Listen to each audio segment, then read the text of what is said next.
Kampuni zinazojihusisha na ununuaji wa zao la tumbaku nchini zimetakiwa kuwalipa kwa wakati wakulima ili kuweza kuwahamasisha kuongeza uzalishaji wa zao hilo katika msimu ujao wa kilimo.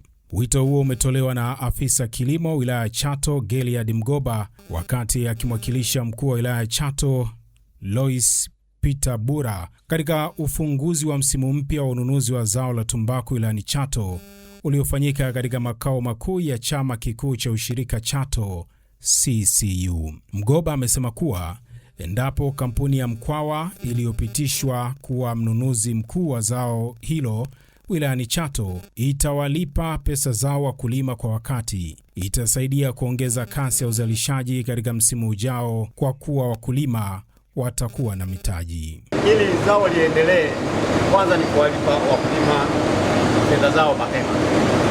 Amesisitiza sana kwamba kwa msimu uliopita wakulima walio wengi hawakupata hela nyingi kwa sababu ambazo tutazungumza baadaye. Lakini kuanzia sasa amesisitiza ni pema wakulima wakalipa mapema ili angalau hata tutakapoondoka sasa kwenda kuhamasisha waone ubora, waone umuhimu wa kulima zao hilo. Sababu kama hawatalipwa mapema au hawatalipa kabisa au watacheleweshewa, kazi ya uhamasishaji itakuwa ngumu sana na hawataweza kuelewa. Lakini kingine alichosisitiza ni kwamba tunapofika kipindi cha msimu, wale wanaofadhili kilimo cha tumbaku ni vyema wakatoa fedha mapema au pembejeo zikapatikana mapema.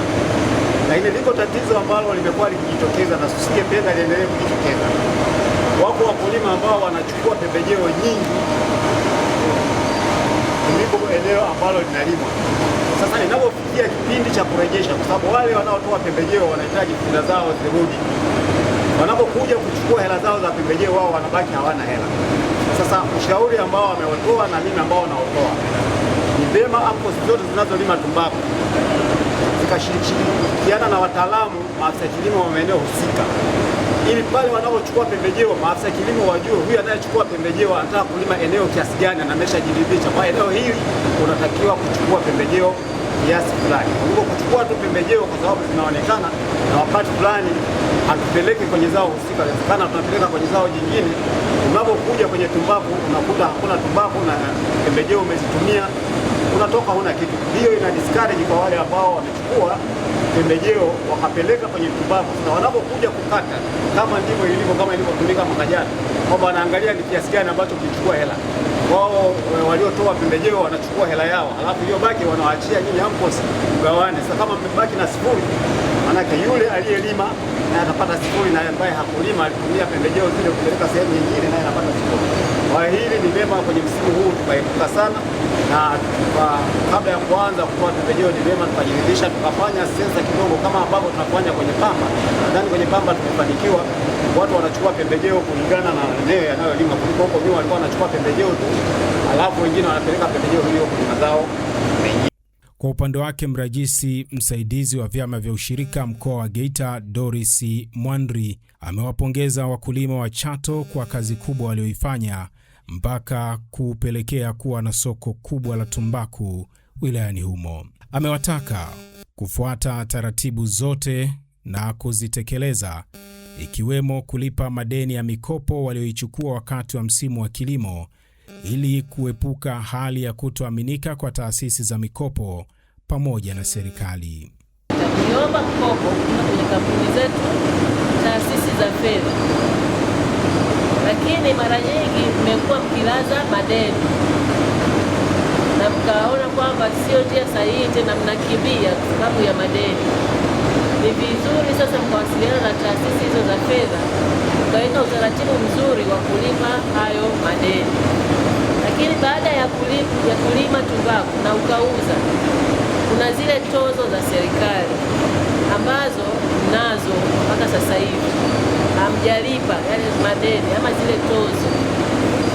Tunashauri mtakapokuwa mmepata fedha mlipe madeni, lakini pia ushuru wa serikali mnatakiwa mlipe kwa ngazi zote, ili usimamizi wa hili zao la tumbaku uweze kuwa endelevu.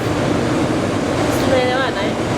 Lakini pia pia tunawashukuru pia wenzetu wadau wa bodi ya tumbaku, wamekuwa wakisimamia tumbaku yao vizuri. Ile mikataba imekuwa haina usumbufu sana, na ndio maana tumeona sasa hivi wameweza kujitahidi kutuletea kampuni nyingine ambayo itakuwa na uhakika wa kuweza kununua tumbaku yenyewe. Kwa hiyo tusikate tamaa kwamba tumbaku sio zao lenye faida. Kwa hiyo kwa kusema hayo, na niendelee kuwashukuru wadau wote ambao wameshiriki pamoja nasi, kuanzia ofisi za serikali, makampuni ya ununuzi wa tumbaku, taasisi za fedha na uongozi wa AMCOS pamoja na uongozi wa Union. Tulianza kama mchezo kwamba hatutafika, lakini kwa umati ambao ninaona hapa leo, ninaamini kabisa kwamba hata wengine watavutiwa kulima tumbaku. Tumaini Anton ni afisa kilimo wa chama kikuu cha ushirika Chato, anaelezea njia walizozitumia kuwashawishi wakulima mpaka kuongeza uzalishaji mkubwa wa zao la tumbaku katika msimu huu. Mwitikio wa zao la tumbaku kwa wilaya ya Chato ulikuwa wa chini sana. 2022 2023 tulipata robota 140 tu kwenye vyama vyetu. Lakini pia 2024 2025 tukapata bero 230. Lakini 2025 2026 tumepata bero 1336. Kwa hiyo ni namna gani ya kuangalia kwamba watu wanaitikia vizuri kulinganisha na miaka iliyopita. Mkulima anajengwa, mkulima anatengenezwa. Kwa hiyo zao hili ambavyo ni jipya kwa wakulima, maafisa kilimo wa maeneo husika wote watapewa mafunzo ya zao la tumbaku ili kusudi waweze kuwasaidia huko walipo wadau wetu ambao ni wakulima, kusudi waweze kulima kupitia mbinu bora za kilimo, waweze kujipatia tija kwenye mazao yao. Pia ni kuishukuru sana chama kikuu cha ushirika Chato, uongozi wake, bodi pia na management imejitahidi kuweza kutengeneza mazingira ya kuwafikia wakulima kule vijijini, kuwapa elimu, kuwapa hamasa. Vitu vingine, kwa mfano hamasa, tumenunua hata bearing box ya kufungia tumbaku ambao walikuwa hawana, sisi tumenunua kwa ajili ya kuwasaidia wasalibikie tumbaku yao.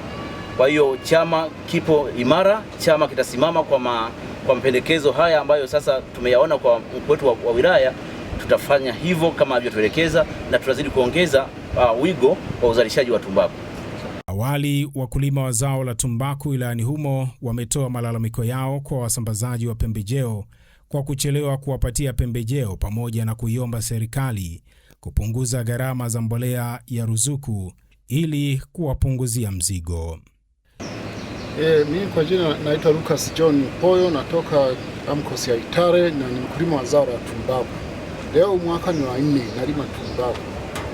Mimi mkulima kama mkulima, changamoto zangu ambazo napambana nazo kwenye kilimo cha tumbaku ni kuhusiana na hizi mbolea za ruzuku.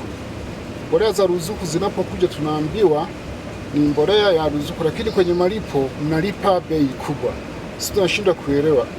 Naomba serikali hilo ilisimamie kwa uredi na ili niendelee kuhamasika kulima zao la tumbaku. Una kitazamaji kilimo chenye cha zao la tumbaku tangu umeanza kwa miaka hiyo 4 mpaka leo? Kilimo cha tumbaku kweli kina manufaa mazuri na ni zao moja ambalo sasa lina pesa nyingi kuliko mazao yote. Isipokuwa sasa tunapokuwa tunapambana na changamoto hizi inatukatisha tamaa. Mfano kama mwaka jana mimi nimelima nikapata kilo 1200 za tumbaku, lakini mpaka cha leo sijapokea hela yangu. Hiyo nayo ni changamoto. Changamoto nyingine ni ucheleweshaji wa soko. Soko linachelewa. Wakulima wa tumbaku huwa tunaanza kusia mbegu mwezi wa 8 kwenye vitalu. Sasa unahangaika na mbegu miezi 2 3 4 ndio unaingia shambani unalima, lakini matokeo yako unakuja kuuza pamba mwezi wa 8, unakuja kuuza tumbaku mwezi wa 7 wa 8, ambapo mkulima wa pamba yeye amelima mwezi wa 11 tayari sasa hivi ameshapokea hela yake na ameshafanya matumizi yake. Bi Florence Osano ambaye ni meneja wa chama kikuu cha ushirika Chato Ameeleza mpango wa CCU wa kuongeza uzalishaji wa zao la tumbaku kwa wilaya ya Chato na Biharamulo kwa lengo la kuwainua wakulima ambao ni wanachama wao. Sisi kama chama kikuu, jitihada kubwa ambayo tumekifanya katika upande wa pembejeo, labda nifafanue kwa kifupi. Hapo awali tulikuwa tujaingia kwenye ile joint kuna joint yetu ya tumbaku ambayo inaitwa TCJE, kwa maana inaitwa Tobacco Cooperative Joint Enterprise, ambayo yenyewe ndio inasaidia katika kusambaza pembejeo. Sisi hatukuwa wanachama. Kwa hiyo hapo awali tulichokuwa tukifanya kama union, tulikuwa tunaingia zabuni na wale wasambazaji wa pembejeo. Kwa hiyo unapoingia na mzabuni, wengi wanakuwa hawana zile pembejeo zenye ruzuku. Lakini ndio maana tumefanya jitihada za kuijoin kule kwenye ile joint enterprise ili tuweze kupata hiyo pungufu la maana hiyo ruzuku. Kwa hiyo maana kwa upande wa wakulima wetu wa Biharamulo tulikuwa tumeshaanza nao, kwa sababu wao walikuwa wameshakuwa strong kwenye kulima. Kwa maana kwamba wakulima kule wa Biharamulo wao changamoto ya ruzuku hawana. Lakini kwa Chato ilikuwa ni shida, kwa sababu wakulima wetu wengi unapoingia katika joint lazima uwe na wakulima ambao ni mara kwenye kulima. Kwa hiyo sisi wao tulikuwa tunaangalia wakulima wetu wa Chato. Kwa hiyo kwa msimu unaokuja tumeshawaingiza kwenye mfumo huu. Kwa hiyo hii changamoto ya ruzuku haitakuwepo. Mimi ninachoweza kusema kwa wakulima wetu ni kwamba waendelee kuamini chama chao kikuu. Chama chao kikuu kiko imara na kinataka kufanya mambo makubwa zaidi. Hapo nyuma chama kilikuwa kinasuasua kwa sababu ya nadhani usimamizi, lakini sasa hivi tunajitahidi kama viongozi ili wakulima waweze kuamini. Na ndio maana tunajitahidi kuleta shughuli zetu karibu nao, yani zile activities za wakulima waweze kupata zile mahitaji yao ya karibu, kama hizo pembejeo na mambo mengine mbalimbali, na hasa kupakuwa na uhakika wa masoko kwenye mazao yao, na ambayo hiyo ni kitu muhimu katika ushirika. Mkulima lazima awe na uhakika kwamba anapolima anakuwa na uhakika kwamba zao lake anakwenda kuliuza wapi. Na sisi kama hiyo ndio kazi yetu kusimamia hilo. Na mojawapo ndio kama hiyo tumejaribu kuleta kampuni kubwa kama Mkwawa, na bahati nzuri wametuambia kwamba wanahitaji tumbaku ya hewa kwa wingi. Kwa hiyo kwetu sisi kama Chato ni fursa sana kwa wilaya yetu, kwa sababu tumbaku hii inaonekana huku Chato ndo inapatikana kwa wingi, kwa sababu maeneo mengine huko haipatikani kwa wingi kama huko. Kwa hiyo wakulima wetu wanajaribu kuhamasisha kwamba waingie sokoni. Sisi kama union tuko kuwasaidia kuongea na wadau wetu, kwa maana yale mashirika ya kifedha waweze kuwakopesha, na uhakika wa pembejeo pia upo kwa upande wa TCJE. Kwa hiyo nadhani kwa upande wa zao la tumbaku sasa zile changamoto tumezirahisisha na tumezipunguza na kuziondoa kabisa. Hii ni Bozo Media.